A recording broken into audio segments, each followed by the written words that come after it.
네, 지난주 우리 결단은 용기 내서 주위에 예수를 믿다가 멈춘 분들에게 다시 예수를 전하겠습니다라는 그런 결단이었습니다. 지난주에 임마누엘 찬양대가 찬양 예배를 드리고 또 이번 주에는 소나기 전도 축제가 있어서 다시 한번 전도의 마음을 각인시키려는 그런 이제 결단이었습니다.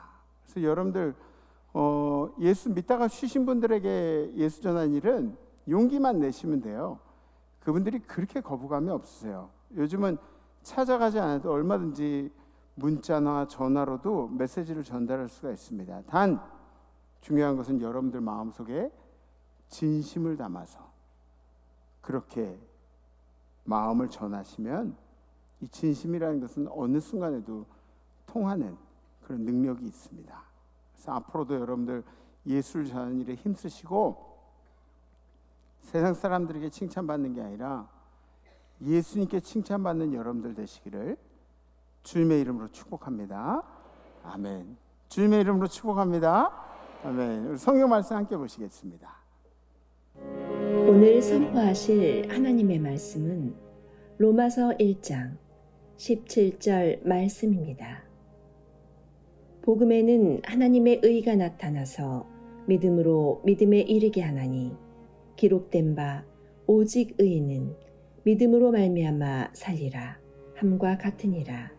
아멘. 아멘. 아멘. 제가 2부 예배 때도 우리 성찬을 했잖아요. 그래서 2부 예배 때 성찬하고 자꾸 혀가 꼬여가지고 오늘 저 성찬식 포도주가 너무 독한가 보다. 그랬더니 그 우리 권사님이 그러시더라고요. 지난주까지는 포도 주스를 했고요. 지난달까지는 이번 주부터는 포도주로 하고 있어요. 그러더라고요. 그래서 역시 그 예민하죠, 그죠? 네. 그래서 좀 센 것 같아요. 네. 오늘은 요한웨슬레 회심 287주년 기념주일로 예배를 드리고 있습니다. 요한 웨슬레가 누구요? 요한 웨슬레. 도대체 그가 누구길래 우리가 그 한 사람이 회심한 것을 기념하면서 예배까지 드린단 말입니까? 요한 웨슬레는 감리교의 교조가 되십니다. 교주가 아니라 교조입니다. 교조, 감리교를 처음 시작하신 분이 바로 요한 웨슬레 목사님이셨다는 거죠. 감리교는 영어로 뭐라 그러냐면 메소디스트라고 그렇게 이야기합니다. 메소디스트 아셨죠? 네, 규칙주의자들을 의미하는 거예요. 이 단어는 어디서부터 시작이 됐냐면 요한 웨슬레 목사님이 옥스퍼드 대학의 재학 시절에 경건 클럽을 만들어서 홀리 클럽을 만들어 가지고 아침부터 저녁까지 말씀을 연구하고 전도하고 묵상하고 막 기도회를 하고 예배드리는 일을 규칙적으로 한다고 해서 주변에서 보는 사람들이 저 규칙주의자들 정시에 그 시간이면 저걸 하고 있다니 뭐 그러면서 규칙주의자라고 불러준 게 메소디스트의 이제 시초가 된 것이죠. 요한 웨슬레 목사님이 사셨던 18세기의 영국 사회는 이 산업혁명이 일어나는 그런 때였습니다. 그리고 상공업이 이제 갑자기 발달하면서 그러니까 사회학 전공하신 분들은 저먼 셰프트, 게서 셰프트 뭐 그런 거 이제 있어요. 그런 게 상공업의 발달로 인해서 인구들이 도시로 다 몰려가는 거예요. 그리고 갑자기 성장한 사람들이 있으니까 경제적으로 거기에 이제 빈부차가 나기 시작하면서 사회에는 막 이렇게 떵떵거리고 사는 사람들이 있고 어떤 사람들은 차별받으면서 사는 사람들이 있고 이렇게 이 사회의 그런 모습들이 현격하게 보이기 시작한 거죠. 이렇게 사회의 변화가 생기기 시작되면 그 변화 속에서 기생하는 것들이 있는데 그게 뭐냐면 부정부패, 그리고 사기, 매춘, 밀수, 방탕, 음주, 도박, 막 무법천지가 되는 거예요. 숨어서 법은 있다고 하는데 숨어서 이 무법천지가 되는 거죠. 그래서 낮에도 술 취한 사람들이 굉장히 많았다 그래요. 그래서 술 파는 집들이 두 집 건너 하나 있을 정도로 많은 사람들이 술에 의존하면서 세상을 살아가야 했다는 거예요. 왜? 낙이 없으니까, 소망이 없으니까. 이 술 마시고 방탕한 문화 가운데서 제일 피해를 보는 게 어디예요? 가정이잖아요. 가정들이 계속 판탄이 나고 이혼이 많이 일어나고 뭐 어떤 사유가 있어서 이혼하는 경우도 있지만 술 때문에 가정이 그렇게 망가지는 경우들도 있다는 거죠. 사회가 이렇게 어려워지기 시작했는데 교회는 이렇게 사회가 어려우면 방향을 설정해 줘야 되는 거예요. 교회가 성도들이 뭐 받아들이든 안 받아들이든 간에 교회는 방향을 설정을 해줘야 돼요. 그런데 오히려 그 시대의 교회들은 모른 척을 하고 있었다는 거죠. 이게 문제였습니다. 바다에 풍랑이 불어오고 파도가 치기 시작하면은 선장은 어떻게 해야 돼요? 선장은 위험을 알려야 돼요. 그죠? 위험을 알려야 되고, 그리고 배의 방향을 정해야 한다고 합니다. 안전한 방향으로.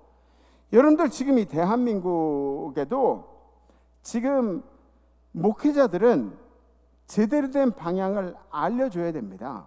성직자들이 알려줘야 할 방향이 어느 방향이냐? 예수 방향이에요. 아멘? 예수 방향이에요. 이런 때일수록 예수께 집중해야 되는 거예요. 기도하면서 나라를 위해 고민해야 할 때라는 거죠. 이스라엘의 왕들 중에 가장 심하게 악정을 펼친 왕이 있어요. 그 이름이 므낫세라는 왕이에요. 므낫세는 우상 숭배하고 백성들 힘들게 하면서 그렇게 악한 정권을 50년 동안 가져갔어요. 50년 동안. 이스라엘 왕 중에서 그 악정을 펼친 왕이 가장 긴 세월을 통치했단 말이에요. 하나님이 아무 생각이 없으셔서 그러셨을까요? 하나님이 아무 생각이 없으셔서 그 악정을 펼치던 그 왕을, 므낫세를 50년 동안 통치하게 놔뒀을까요? 아니에요. 내 길은 너의 길과 다르고 내 생각은 너의 생각과 다르다. 하나님이 하신 말씀이에요. 하나님이 다 계획이 있으세요. 이 대한민국 성경 위에 손을 얹고 선서하면서 세워진 이 나라를 이끌고 가신 하나님의 계획이 있다고요. 사람을 의지하지 마시고 주님을 의지하시기를 간절히 부탁드립니다.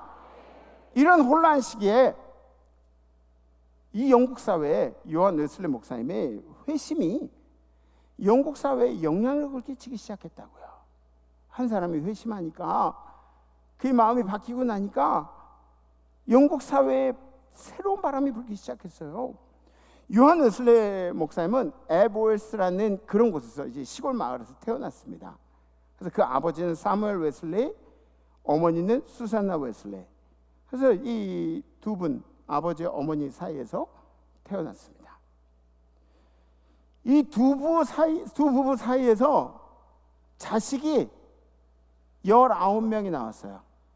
근데 그 중에 성인으로 다 살아남은 사람들은 6명밖에 안 됐대요. 그렇게 많이 낳고 많이 죽고 그런 거예요. 여기서 좀 19에 좀 견줄 수 있는 분들 계세요? 몇 명? 우리 장로님, 김성일 장로님 형제분들 몇 분이세요? 8명? 7명? 돌아가신 분도 계시고 한 분, 그 8명 중에 7분, 7명 중에 6분. 7명. 그 당시엔 뭐 별로 안 나셨네. 장로님 8명? 8명. 염장모님 몇 분? 7명. 보통 7분이시네 그 당시에. 우리 아버지는 몇 분? 10분이시죠, 그죠? 그리고 그러니까 아버지 형제분들 그리고 7분 남은 거 아니에요, 그죠? 이규현 장로님 몇 분? 5? 이렇게 조금 나셨대? 그 당시엔 굉장히 조금. 요한 웨슬리 목사님 형제들 19명이 19명. 그러니까 막 막내는 누나들이 다 키우고 막 누나들이 자기 애 낳고 엄마 젖 모질라면 막내 자기 젖 물리고 막 그러면서 키웠던 거예요. 그 당시에는. 요한 웨슬리가 15번째. 그리고 찬송가 많이 지은 찰스 웨슬리는 18번째. 왜 그렇게 많이 낳았느냐? 다 끝까지 다 키우지도 못하면서 그 당시에 성공회에는 규칙이 있었어요. 이제 birth control이라 그랬죠. 피임을 하는 것을 죄악으로 여겼어요. 그렇게 하나님의 생명의 그런 역사들을 방해하는 거다. 그래서 여자들은 아이 낳는 기계로 산 거예요. 계속 19명 낳았다 그러면은 뭐 그 중에는 쌍둥이도 있고 뭐 그렇겠지만 한 20년 넘게 애만 계속 낳고. 그런데 수산나 웨슬레, 이 웨슬리의 엄마는 19명을 낳는데 수산나 웨슬레 엄마의 형제들은 몇 명이었냐면 25명이에요. 아, 지겨워, 진짜 지겨워. 25명. 25명. 와, 그러니까 수산나 웨슬레 엄마는 이제 수산나 웨슬레한테 뭐라 그러냐면, 나 때는 애 이렇게 키웠다 그러면서 이제 얘기를 하는 거예요. 넌 19명밖에 안 낳았잖아, 뭐 그러면서. 사무엘 웨슬레, 그러니까 웨슬레의 아버지, 그리고 수산나 웨슬레의 엄마, 이 부모님들도 다 목사님들이셨대요. 근데 이분들은 오히려 개신교 목사님이셨대요. 그랬다가 사무엘 웨슬레의 아빠 엄마 그 부부만 다시 성공회로 갔다가 요한 웨슬레 목사님은 다시 개신교로 이제 오시게 된 거죠. 요한 웨슬레 목사님이 세운 우리 감리교의 가장 중요한 교리가 4개가 있어요. 한번 따라해 보세요. 전통, 이성, 성경, 체험. 네, 다시 전통, 이성, 성경, 체험. 네, 이렇게 4개가 중요한 교리가 있어요. 그 중에도 우리가 오늘은 요한 웨슬레 목사님의 성령 체험을 통해서 우리가 함께 은혜를 나눠보고자 합니다. 성령님이 임하시면 가장 먼저 일어나는 역사가 뭘까요? 회개가 가장 먼저 일어나는 거예요. 회심은 무슨 뜻이냐면 마음을 돌려먹는 게 회심이에요. 네, 돌리는 거예요. 마음 심자를 돌리는 거예요. 내가 가는 길이 옳지 않다고 생각되고 하나님께 돌아오는 것이 그게 바로 회심이라는 거죠. 이 일에는 반드시 회개가 동반이 됩니다. 회개. 왜냐하면 회개가 일어나야 회심이 일어나는 거예요. 왜냐하면 내가 지금 잘못된 길로 가고 있는 걸 깨닫고 있어요. 내가 육신을 위한 길을 가고 있어요. 내가 나의 이익만 추구하는 그 길들을 가고 있습니다. 주님, 내가 지금 잘못된 길을 가고 있는 것 같아요. 그래야 내가 잘못했다는 것을 생각해야, 그래야 회개가, 고백이 일어나고 회개가 일어나게 되는 거죠. 그러고 나서 우리의 마음을 바꿔서 주님을 따라가게 되죠. 회개의 뜻은 메타노이아. 잘못된 길에서 돌아오는 게 이 메타노이아의 원래 뜻이라 그래요. 회개를 통해서 죄의 문제가 해결돼야 하나님과의 관계가 원활하게 이루어질 수가 있는 거예요. 요한 웨슬레 목사님의 회심은 뭐 방언을 하고 예언을 하고 통변을 하고 난리가 나고 그렇던 회개가 아니에요. 요한 웨슬레 목사님의 회심은 가슴이 뜨거워지는 체험에서 시작됐다는 거예요. 가슴이 뜨거워지는 체험. 요한 웨슬레 목사님의 회심의 순서 첫 번째, 가슴이 뜨거워지는 체험이 있었다. 1738년 5월 24일에 웨슬레 목사님은 무거운 마음으로 런던 올더스게이트의 작은 예배당에 수요 집회에 참석을 했대요. 그러니까 요한 웨슬레 목사님 마음이 무거웠던 이유가 뭐냐면 자기는 신앙생활을 오래 해왔는데도 자꾸 이게 식었다가 뜨거워졌다 막 이런 신앙 때문에 스스로가 너무 괴로운 거예요. 왜 나의 신앙은 계속 변하고 막 이렇게 하나님을 온전히 붙드는 그런 마음들이 사라졌다 생겼다 그렇게 할까 막 이런 좀 힘든 마음으로 올더스게이트에 있는 작은 수요 집회에 참석을 한 거죠. 그때 사회자가 루터가 쓴 로마서 서문을 읽고 있었는데 그 내용이 어떤 내용이냐면 하나님께서는 그리스도를 믿는 믿음을 통해서만 우리의 마음을 변화시킨다. 우리의 마음을 변화시키는 주체가 누구예요? 하나님이에요. 근데 그 하나님이 그리스도를 믿는 믿음을 통해서만 우리를 변화시킨대요. 그러니까 여러분들 세상에서도 예수 믿고 변화된 사람들 말고는 변화됐다는 것을 믿을 일이 없는 거예요. 사람은 잘 변해요? 사람 안 변해요. 사람이 잘 안 변해요. 사람이 안 변한다고. 어? 사람은 잘 안 변해. 변한 거가 변한 척 할지 모르지만 잘 안 변해. 오로지 변화의 주체는 누구? 하나님. 무엇으로 변화가 돼? 그리스도를 믿는 믿음을 통해서만 변화가 된다는 거예요. 이 이야기를 들었을 때 웨슬리 목사님의 가슴이 뜨거워지기 시작했대요. 다른 것이 아니라 말씀을 들을 때 가슴이 뜨거워지기 시작했다.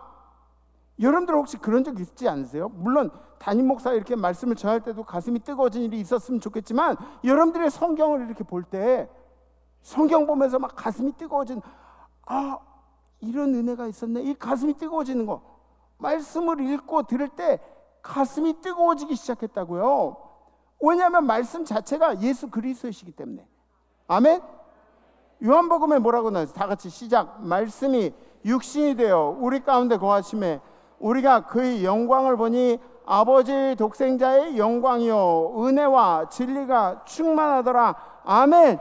예수가 말씀이시기 때문에 말씀을 통해서만이 성령 체험이 가능하고 우리의 변화가 가능하다는 거예요.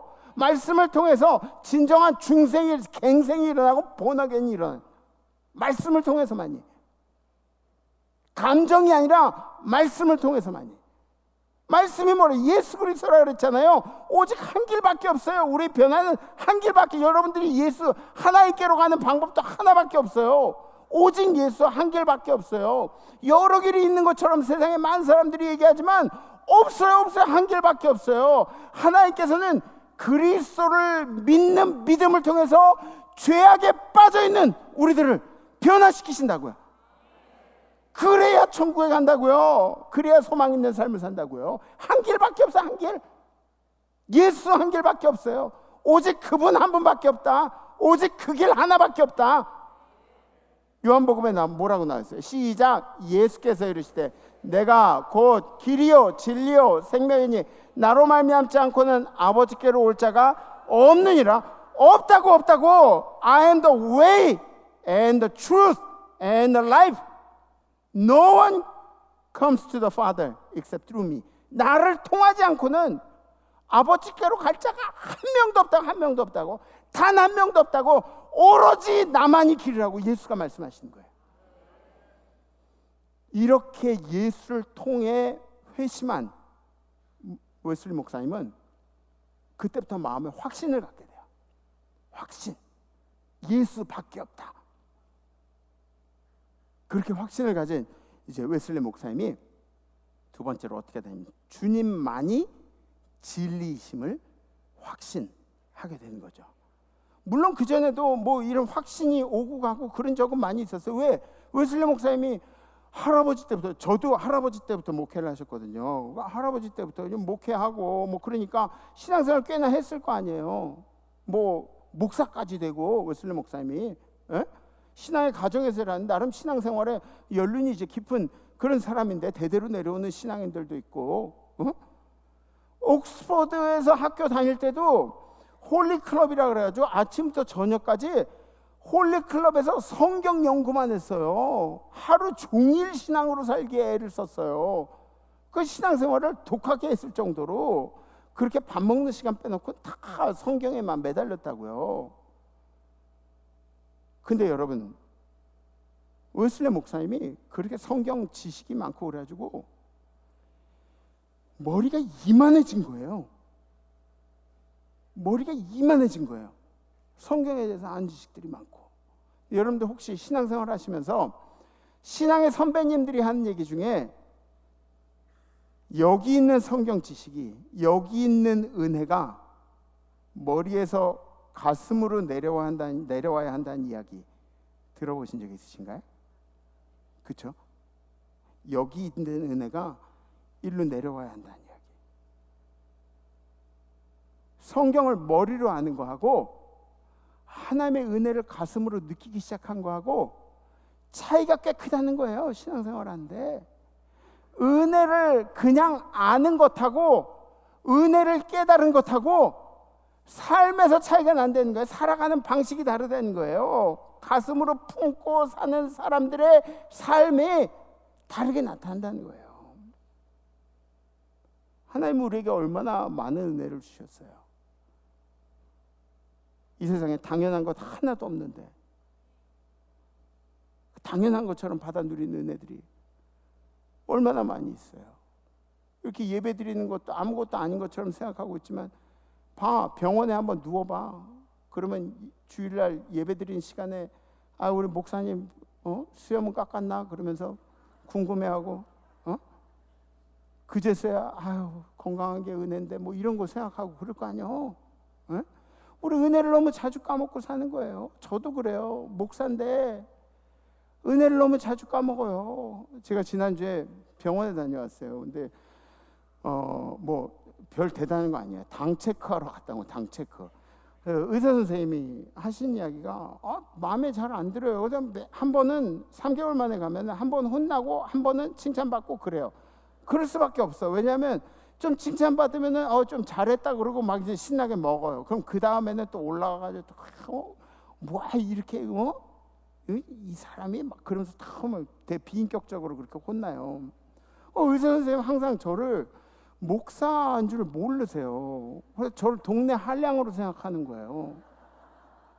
수염도 나고 체격도 크고 그러니까 동네 한량으로 생각하고 뭐 당이 이렇게 잘 조절이 안 됐으면은 그럼 어제도 내가 술 마시러 가는 거 봤어? 막 그러면서 막 이렇게 의사 선생님이 그래요. 이 오금동 사시는데 목사한테 말이야. 그러니까 마음이 좀 불편해가지고 나왔어요. 나왔는데 약을 타러 이렇게 가는데 어떤 여자분이 따라오시더라고요. 여자분이 따라오셔가지고 전 약을 기다리고 있고 근데 제 옆에 앉아가지고 계속 말씀을 하시는 거예요. 전화를 하신 줄 알았어요. 혼자 계속 얘기하시는 거예요. 제가 이게 거짓말이 아니라 이제 집사람이랑 저 통화한 내용이 있어요. 문자를 보는데 그녀가 우리 집사람이에요. 그녀. 당 얘기하면서 그래서 해명이 주명이 조심해. 가족력이 그러네. 당신은 계속 그렇게 관리 잘하면 괜찮을 거야. 너무 우울해하지 마요. 내 옆에 아줌마 혼잣말해. 정신 없는 것 같아. 아무도 안 듣는데 약 타러 온 사람도 아닌데 한 15분 혼잣말 하다가 홈플러스 간다고 나갔어.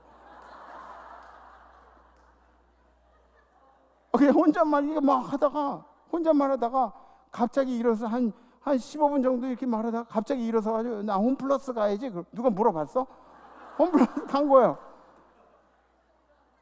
제가 그때 잃어버렸던 감사를 그렇게 이분이 좀 정신이 안 좋아가지고 저한테 감사가 생긴 게 아니라 제가 깨달은 게 있어요. 제 마음속에 감사가 사라지는 순간에 악한 영들이 여기다가 얼마나 악한 것들을 알을 까놓고 가는지 몰라요. 감사가 사라지는 순간에. 동물의 왕국 보면은 다큐멘터리 보면은 뻐꾸기 알 까는 거 아시죠? 그죠? 뻐꾸기가 알을 아무 둥지에 나가서 자기보다 작은 새의 둥지에 가가지고 알을 까요. 그러면 뻐꾸기가 부화를 하잖아요. 그럼 이게 부화해가지고 가만히 있는 게 아니라 그 둥지 안에 알들을 등짝으로 다 밀어내요. 이거 어떻게 본능이에요. 가르쳐주지 않았는데 이 등짝으로 다 밀어내요. 그리고 다른 새끼가 부화를 하잖아요. 그럼 뻐꾸기가 더 크니까 등짝으로 눈 감은 채로 등짝으로 이렇게 다 해가지고 둥지 밑으로 다 이렇게 떨어뜨리는 거예요. 악한 영들이 한 짓들이에요. 우리 안에 있는 감사가 작으면 악한 영들이 또래 틀고 알 까놓고 우리 마음속에 감사가 완전히 떠나가도록 악한 영들이 하는 짓들이에요. 그런 게 뻐꾸기가 악한 영이라는 게 아니라 뻐꾸기 하는 짓이 악한 영들이 하는 짓들은 똑같다고요. 그러니까 주님이 진리라는 머릿속에서 가슴으로 잡아내려야 한다는 이야기가 바로 그런 거예요. 감사로 여기를 가득 채우고 이걸 꼭 붙들고 살아야 되는 거예요. 요한 웨슬레 목사님이 회심 이후에 이걸 붙들고 살려고 애를 무지하게 썼다고요. 요한 웨슬레 목사님이 회심으로 일어난 변화가 있습니다. 세 번째, 학자 크리스찬에서 실천가 크리스찬으로 변했다는 거예요. 학자 크리스찬, 이 안에 가득 찬 성경 지식이 가득 찬 학자에서 실천가, 제자된 크리스찬으로 바뀌었다는 거예요. 웨슬리 목사님은 교회 안에서 사역이 아니라 울타리 밖으로 나가는 사역을 시작했다는 거예요. 에? 우리들에게도 그렇게 말씀하죠. 여기 안에서 이렇게 울타리 크리스찬이 되지 말고, 여러분들이 여기서 신앙생활, 여기서 찬양하고 그러면 제가 여러분들 보고 어떤 사람이 뭐 어떤 인성과 어떤 인격을 가지고 세상에 나가서 어떻게 살고 이런 걸 제가 어떻게 알아요? 여러분들의 사람들은 안 보이는데 거기 가가지고 어떻게 살고 있냐가 중요한 거죠. 사람들이 안 보이는데, 성도들이 없는데, 예배 장소가 아닌 데서 어떻게 살아갔냐, 그게 중요한 거죠. 예배 밖의 크리스찬, 교회 밖의 크리스찬. 웨슬리 목사님은 칼빈의 예정론을 따라가지 않았어요. 저기 에든버러에 가면은 두 위인이 나왔는데, 두 위인 중에 한 명이 바로 요한 웨슬리 목사님이고, 한 명은 존 낙스예요. 낙스는 누구냐 하면은 저 장로교 시작한 사람. 요한 웨슬리 목사님은 감리교 시작한 사람. 낙스하고 그리고 웨슬리하고 이 에딘버러에서 이렇게 유명한 사람 둘이 나온 거예요. 평안북도 정주에서는 김국도하고 김소월하고 이렇게 둘 나오고. 우리 아버지가 항상 농담으로 그렇게 말씀하셔서 그래요. 누군지 잘 모르시나 보네. 김소월? 나보기가 역겨워. 그 사람 평안북도 정주. 웨슬리 목사님은 칼빈의 예정론을 따라가지 않았어요. 물론 칼빈이 굉장히 영향을 많이 끼친 건 맞죠. 근데 칼빈의 예정론을 따라가지 않고 감리교의 교리 중에 정말 중요한 교리가 하나 있는데 뭐냐면 자유의지예요. 자유의지. 따라해보세요. 자유의지. 하나님 우리 모두에게 자유의지를 주셨다. 이게 뭐냐면 하나님이 모든 피조물에게 자유의지를 주셨다. 먼저 우리에게 구원의 은총을 베풀어 주셨다는 거예요. 누구에게나 다 구원의 은총을 베풀어 주셨는데, 자유의지를 가지고 그 구원의 은총을 선택하는 사람들은 끝이 좋은 거야. 끝이 좋은 거야. 에? 아멘? 왜? 자유의지에 딸려있다니, 여러분들의 자유의지에 따라서. 그러니까 주일날 교회 오고 막 예배 드리고 이런 것들 다 자유의지에 딸려있는 거예요. 이러한 구원의 은혜를 세상에 나누면서 살겠다고 이제 실천가 크리스찬으로 바뀐 거죠. 속회를 구성하고 밴드를 만들고 소그룹들을 만들고 선교를 시작했어요. 전도를 시작하고 밖에 나가서 막 그때는 텐트 치고 막 부흥회하고 막 그런 때였어요. 학교와 고아원을 설립하고 무너진 가정의 아이들을 다 데려다가 거기서 이제 양육을 하기 시작했습니다. 교도소 사역, 교도소 개혁, 사람들의 정신을 개혁하고 뭘로? 말씀으로 교도소의 개혁을, 또 노예 해방을 위해서 애를 쓰고 앞장서고, 영국 사회에, 방탕한 영국 사회에 웨슬리로 인한 계몽이 시작됐다는 거예요. 하나님의 말씀으로 변화된 그 한 사람을 통해서 교회 안에 크리스찬 되지 마시고 교회 밖에 크리스찬이 되시기를 주님의 이름으로 축복합니다. 교회 밖에 크리스찬이 되세요. 교회 안에서는 교회 안에서 나쁜 사람이 어디 있어? 교회 안에서 선하지 않게 생긴 사람이 어디 있어? 교회 안에서 욕하는 사람이 어디 있어? 교회 안에서 술 마시는 사람, 저 방탕한 사람, 교회 안에서 쌈질하는 사람, 이런 사람들이 어디 있어? 교회 안에서. 교회 밖에 나가서 어떻게 사느냐가 문제죠.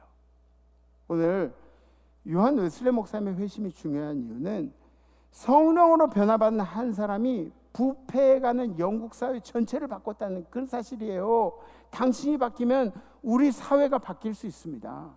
여러분들이 바뀌면 임마누엘 교회가 바뀌고 대한민국이 바뀔 수 있어요. 아멘.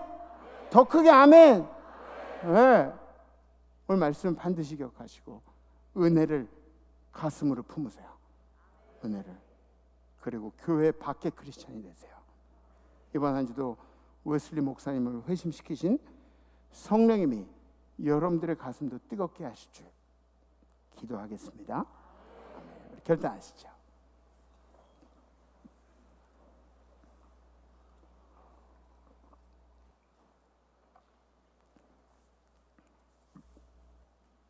원래 담임 목사 이렇게 막 소리 지르면서 하는 부분에는 아멘도 더 커야 돼요. 그 염장님 맞죠? 네. 근데 크나 작으나 아멘, 아멘, 이병, 성윤 뭐 그런 거, 그런 식으로 아멘하고 말이야. 마음에 안 들어. 예. 담임 목사가 이렇게 열을 내면 같이 아멘, 전투적으로 아멘하고, 전투적으로 은혜 받고, 전투적으로 축복 받고, 아멘. 네, 그래요. 다음 주에는 여러분들 투표에 모두 참석하세요. 그래서 여러분들의 의사를 표현을 하세요. 그리고 여러분들의 의사만 표현하고, 교회에서는 절대 정치 얘기하지 마. 교회에서는 여러분들의 사상 얘기도 하지 마. 교회에서는 그냥 예수에만 집중해. 예수에만. 누가 무슨 좀 뭐 정치 얘기 시작하려고 그러면 기도해. 기도해. 문수가 제명이가 그럼 기도해버려. 그냥 통성 기도해버려. 하지마. 교회에서 하지마. 이게 중요해요. 왜냐하면 나는 나중에 저 하늘날 심판대 위에 있으면은 너 임마누엘 교회 잘 끌고 왔어? 뭐 그러면서 하나님한테 그렇게 심판받으면은 우린 예수만 보고 왔어요. 뭐 이렇게 할 말이 있어야 돼요. 저는 여러분들 모르겠지만 예수에만 집중하세요. 이런 때일수록 예수에만 집중해요. 여러분들 그 많은 사람들이 요한 웨슬레 목사님이 결혼을 안 한 줄로 알고 있어요. 근데 요한 웨슬레 목사님이 끄트머리 결혼을 했어요. 48살에 결혼을 했어요. 늦은 나이로 결혼을 했는데 노아 바질이라는 그런 여인하고 결혼을 했어요. 이 여인은 미망인이에요. 미망인. 남편이 이제 돌아가시고 미망인인데 결혼을 했어요. 어떻게 하다 전도 여행 때 요한 웨슬레가 발을 접질렀는데 그거를 웨슬레를 간호해 주던 여인이 이 바질 여인이었어요. 바질 여사. 자기 발 저 간호해 주던 여인이랑 눈이 맞은 거예요. 결혼을 한 거죠. 근데 이 여인이 바질 여인이 질투가 엄청 심했대요. 질투가 심한 여자랑 사는 남자들 엄청 피곤하죠. 그죠? 막 의부증 있는 사람은 어디 갔었어?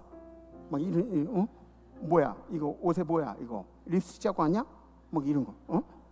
그냥 믿어주면 될 텐데. 막 시시콜콜 다 따지는. 그거 막 냄새 맡고 막. 누구랑 먹었어? 밥 누구랑 먹었어? 빨리 전화기 막 손가락 대 지문 대 빨리 막 이러면서 질투가 엄청 심했대요. 그리고 폭력적이었대요. 네. 어떻게 폭력적이냐면 요한 웨슬레 목사님이 안 그래도 쬐끄만 양반이에요. 요한 웨슬레 목사님 키도 조그맣고 키가 몇이었죠? 요한 웨슬레 목사님이 165 정도. 그러니까 그렇게 큰 분이 아니에요. 근데 이 바질 여사가 얼마나 폭력적이었냐면 전도를 하고 있는데 웨슬레 목사님의 머리카락을 쥐고 있는 그런 걸 사람들이 이제 봤을 정도로. 그리고 뭐 저널에는 뭐라고 나냐면 그 바질 여인의 손에는 요한 웨슬레 목사님이 머리카락이 잡혀 있었다. 뭐 이런 그런 저널이 있을 정도로 결혼 생활 엄청 힘든 거예요. 결혼 생활 힘들어요. 누가 그러더라고요. 넬슨 만델라 아시죠? 남아공의 넬슨 만델라도 40도가 넘는 그 떼양볕에서 남아공의 사막에서 27년 동안 강제 노동을 했대요.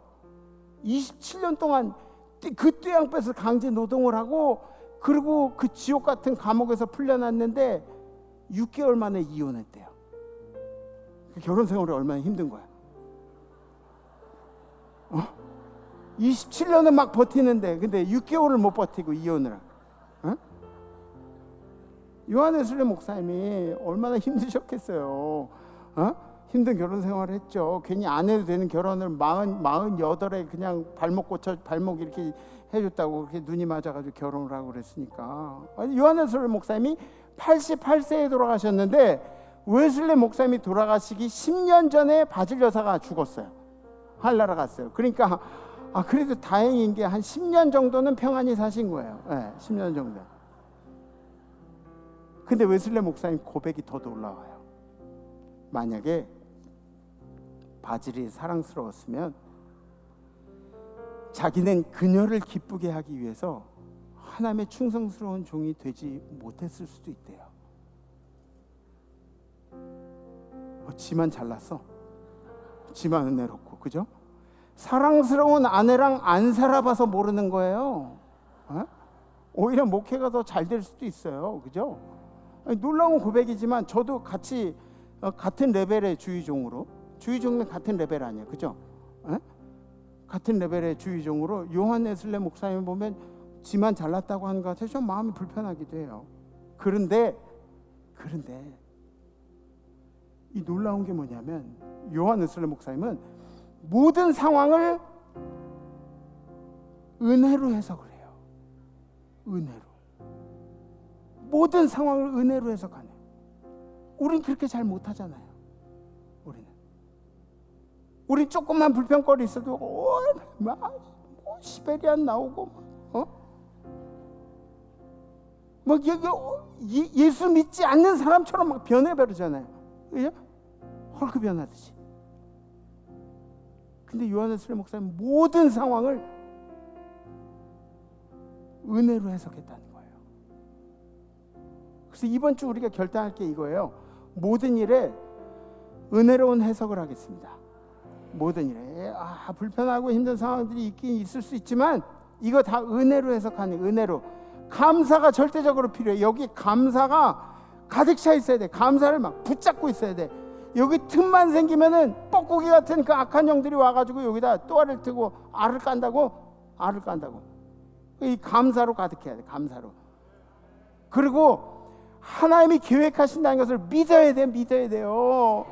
지금은 이렇지만 하나님이 계속 끌고 가실 거야. 하나님이 일하고 계셔. 하나님이 선하신 계획이 있을 거야. 이렇게 믿어야 돼요. 이게 없으면 우린 또 그렇게 자빠지고 맙니다. 그래서 모든 일에 은혜로운 해석을 하겠습니다. 결단되신 가슴에 손을 얹으시고 손을 이렇게 들으셔 주셨습니다.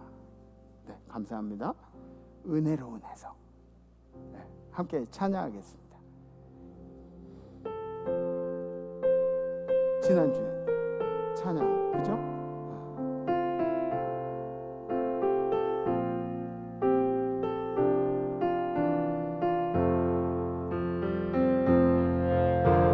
그 선한 힘에 고요히 감싸며 그 놀라운 평화를 누리며 나 그대들과 함께 걸어가네. 나 그대들과 한 해를 여네. 지나간 허물 어둠의 날들이 무겁게 내 영혼 짓눌러도 우리를 외면치 마시고 약속의 구원을 이루소서. 그 선한 일이 우리를 감싸시니 믿음으로 이뤄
하루 또 하루가 늘 새로워. 그 선한 힘이 우리 감싸시니 믿음으로 일어날 일 기대하네. 주 언제나 우리와 함께 계셔. 하루 또 하루가 늘 새로워. 하루 또 하루가 늘 새로워.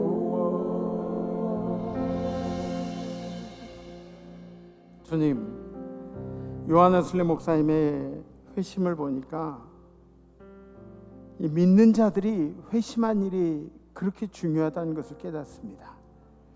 요한 웨슬리 목사님이 회심을 하고 나니까 그분의 삶이 바뀌어서 교회 밖의 크리스찬으로 영국 사회에 영향력을 주는 어마어마한 인물로 하나님이 써주신 것을 보면서 주님, 우리 임마누엘 성도들도 여태까지 신앙생활 잘해왔지만 늘 회심하는데 주님께 회개하는데 힘쓰겠습니다. 그래서 주님이 우리를 통해서 이 사회를 변화시키고 대한민국을 변화시키는 그 놀라운 역사들을 이루어내는 임마누엘 성도들이 되겠습니다. 특별히 오늘은 소나기 전도 축제가 있습니다. 우리가 찾아가서 예수의 사랑을 전하는 그런 일에 우리의 마음을 뜨겁게 하셔서 만난 사람들에게 예수의 사랑을 전하는 귀한 역사를 허락하여 주시옵소서. 감사드리며 우리의 삶의 주인도 우리 예배의 주인 되신 예수 그리스도 이름으로 간절히 기도하옵나이다. 아멘.